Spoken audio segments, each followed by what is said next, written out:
Japanese schools, there's just something fascinating about them. Let me explain. Even though I only went to international schools, which explains my English ability and my appearance, maybe, apparently, I did have to experience just a little bit of Japanese school. the form of cram schools and trial admissions. I'm not sure if that's what you call it, but in Japanese it's called taiken nyugaku. Basically where foreigners and people like myself will go to a Japanese school for a few weeks just to see what it's like. Basically it's like summer school, but in Japan. So in this video I want to share some of my thoughts and experiences of going to one of these Japanese schools. So if you're interested, keep watching. I think the most memorable part of going to a Japanese school, or I guess any school in life, is the first day of school, right? But I guess this was more like my second first day of school, if you know what I mean.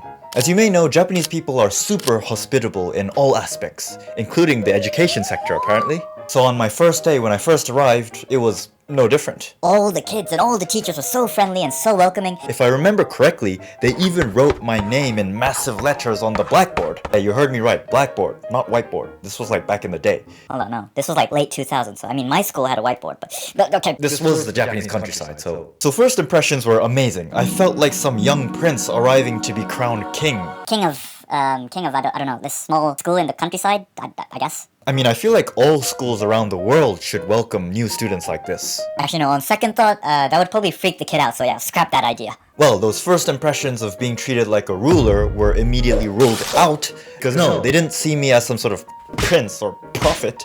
No. I think they saw me more like an alien. So this goes back to my previous video about why Japanese people think I'm a foreigner even though I am a fully Japanese person. They didn't know where I came from. They actually thought I was from some unknown land, and they didn't know how to treat me, so the default is to just treat people super nicely. Okay, right. All jokes aside, I think what really happened was that they just wanted to use this opportunity to practice their English, which, you know, they work so hard to learn. And as I said in that previous video, I don't mind it. It makes my life easier because I don't have to speak as much Japanese as I thought I would. Alright, second most interesting thing about Japanese schools, I'm trying to find the one word that describes this general collective nature of it. I guess tenseness. Yeah, tenseness is the word I'm looking for. And let me break it down into 5 different examples. Number 1, each student has their own tiny desk which is separate from the others. It's like a tiny little island, and then it's sorted out into many columns and rows like some sort of Excel spreadsheet. Number 2, at the start and end of each lesson, all the students have to stand up like this, push their chairs into the desk. You can't even see me. Then you have to, hold on, can you see me? Yeah. Then they have to bow down and then say, Yoroshiku onegai itashimasu or arigatou gozaimashita, depending on if it's the start or end of the lesson. Number 3, whenever a student wants to answer a teacher's question, which in itself doesn't happen all that often, the teacher or no, not the teacher. The kid has to raise their hand up, and when they're chosen, again, they have to stand up, push their chairs into the desk. You can't even see me again, and then you have to answer the question, and then when you're finished, you pull back your chair, and then you quietly sit back down. Number 4, during lunchtime, we don't go to a cafeteria, no. All the students merge their island desks together to form this long table. Then a select number of students will wear those like chef clothes. They'll then rush down to the food supplier to get the food, rush back up, and then they will offer the food to the other students. As in literally, you know, get those, what do you call it? Spatula? Wait, no. I can't think of the word. But they have to offer the food and put the food onto the plates of the other students. And number 5, once a week or maybe once a day, I don't quite remember, the students have to get some rags and cleaning equipment, and they literally have to wipe the floors of the entire classroom and even corridor. I'm sure there are plenty more examples that I've missed, but yeah, it is so different. And my guess is that this tenseness and strictness originates from the Japanese culture of supreme hospitality and humbleness. Either way, I respect it because it originates from very good intentions.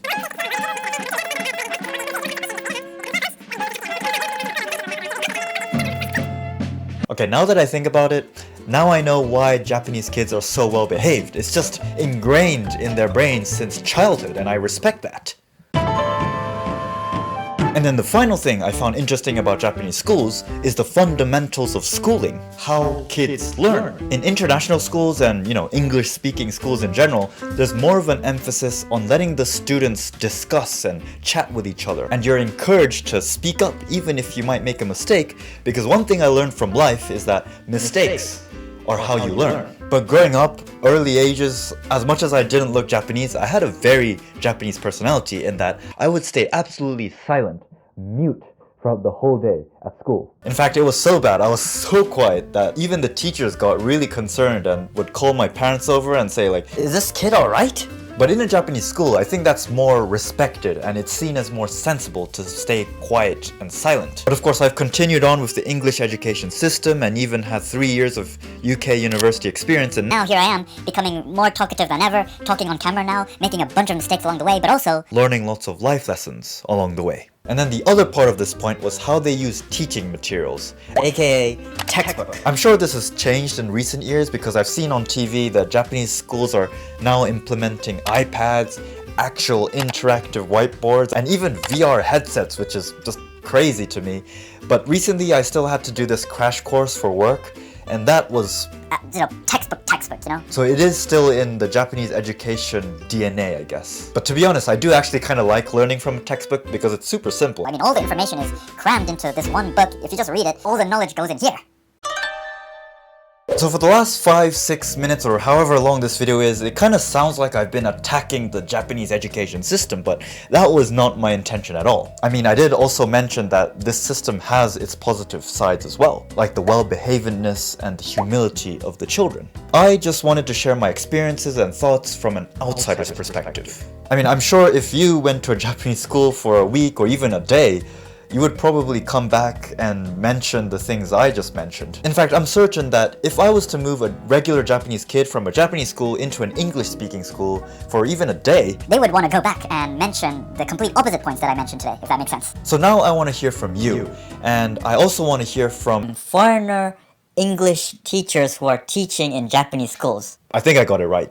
What do you think about Japanese schools? And if you don't know how to answer that, how does your school differ from Japanese schools? All of these points I'm looking forward to reading in the comments below. So that finishes this video. If you want to watch another video about my X-Men origins of why I don't look Japanese, although that video doesn't really answer that question, whatever, just watch that video.